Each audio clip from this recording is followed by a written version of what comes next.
Hello, Red Tails.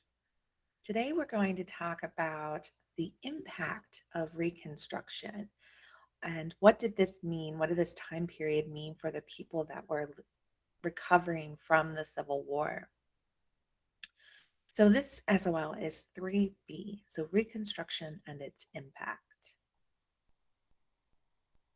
So during Reconstruction, 1865 to 1877, Congress passed a bunch of laws that were meant to bring the states back into the Union.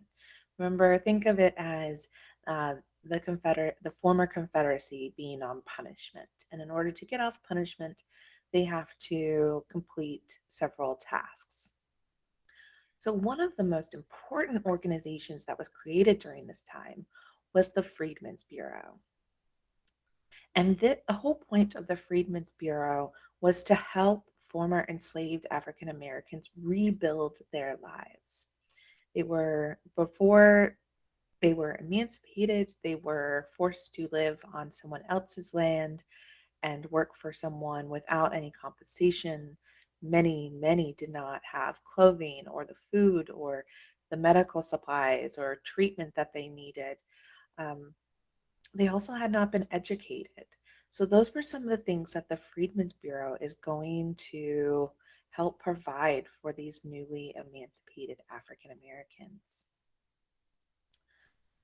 They began to also use their newfound freedoms.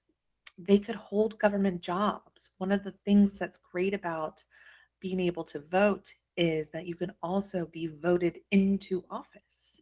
So if you can vote, you can also run for office. So they could hold government jobs. They could eat in the same restaurants as white Americans. They could use the same public facilities. They could vote in elections. But it is important to remember that this was short-lived. This time period was only 12 years long.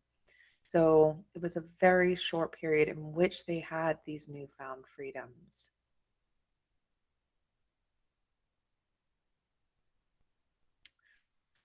Over the short period of time that Reconstruction existed, there was much discrimination that occurred. White citizens became concerned with new freedoms that African Americans had received. So they began to take steps to limit those rights. And this is called discrimination, the unfair difference in the treatment of people. I always remember discrimination and difference. So the unfair difference in the treatment of people. And soon again, African Americans were not able to participate in those newfound freedoms.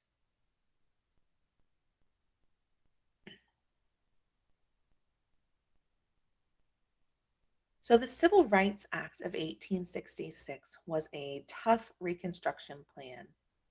It stated that all Americans are citizens and everyone has the same rights. The state governments were in the South were thrown out.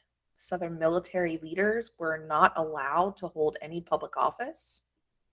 And this act was enforced by the Union troops. So we had talked about martial law a little bit in one of our class periods, where the military steps in and controls the government in certain situations. And in order to return to the Union, those southern states had to write new state constitutions, which specifically have to say that all men were able to vote.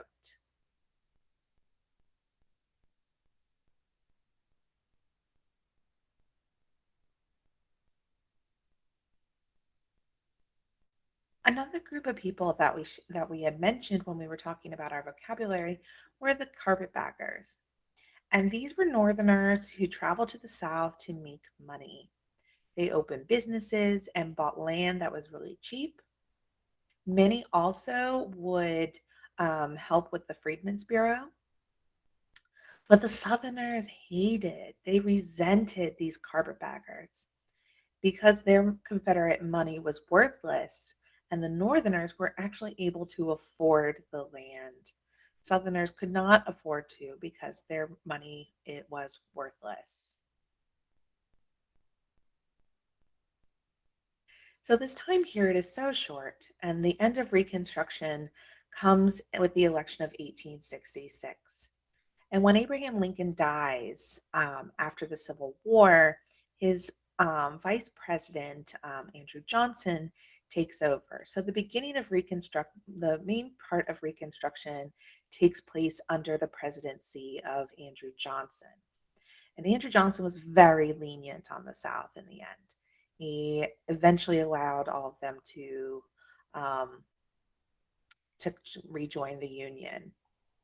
But with the election of 1876, Rutherford B. Hayes becomes president, and he removes those troops that were controlling the government in the South.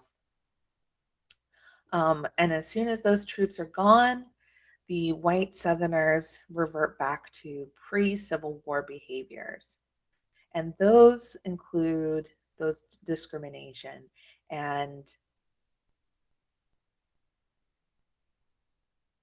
not allowing African Americans to vote. They started creating the Black Codes, which limited many of the freedoms African Americans had gained during Reconstruction.